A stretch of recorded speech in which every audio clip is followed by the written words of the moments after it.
رابطو او تاسې اقامت په ثغورو کې وکئ. ثغور طالبانو سرحدونه کله چې له دښمن سره په سرحد یې دې ته طالبانو ثغر وایي او ثغر باندې دا پوسته چې جوړي دې ته رباط وایي. طالبانو عربي کې پوستې ته رباط وایي ښه سنګر.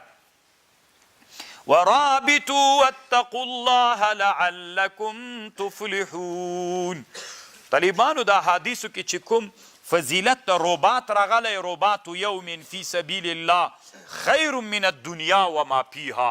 مخکې طالبانو د رسول الله زمانه کې رباط دلته نه و.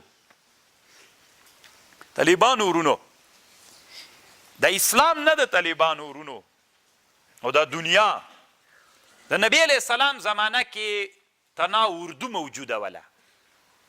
اوس ګورې طالبانو موږ درې قسمه شی لرو غټه کې.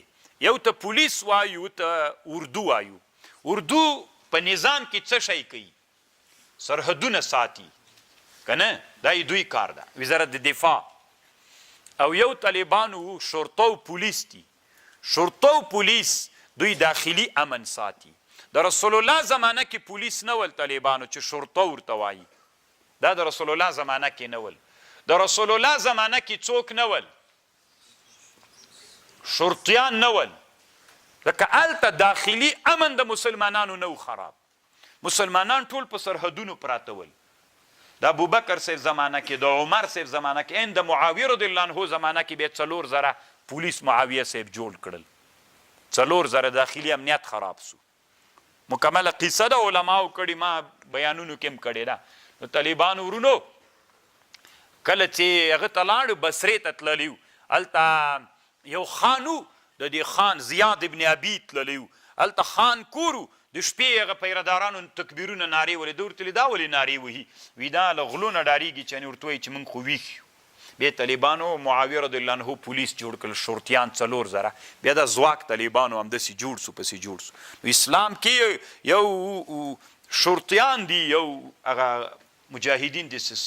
اوس دلته چې طالبانو حدیث کې راځي رباط یوم فی سبیل الله خیر من الدنیا وما فیها. دینه طالبانو هغه رباط مراد ده چې خصوص دغه موس مرادېدلی سي طالبانو که خبرې پوي کې اصلي رباط طالبانو هغه ده چې د کفر سره پروت وي.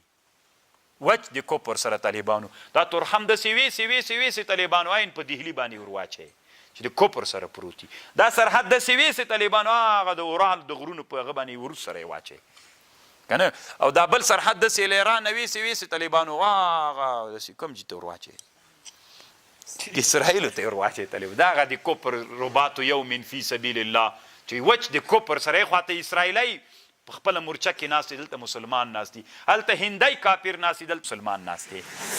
او ای خواته ته مسلمان ناست دی وی خواته روسی کافر ناست.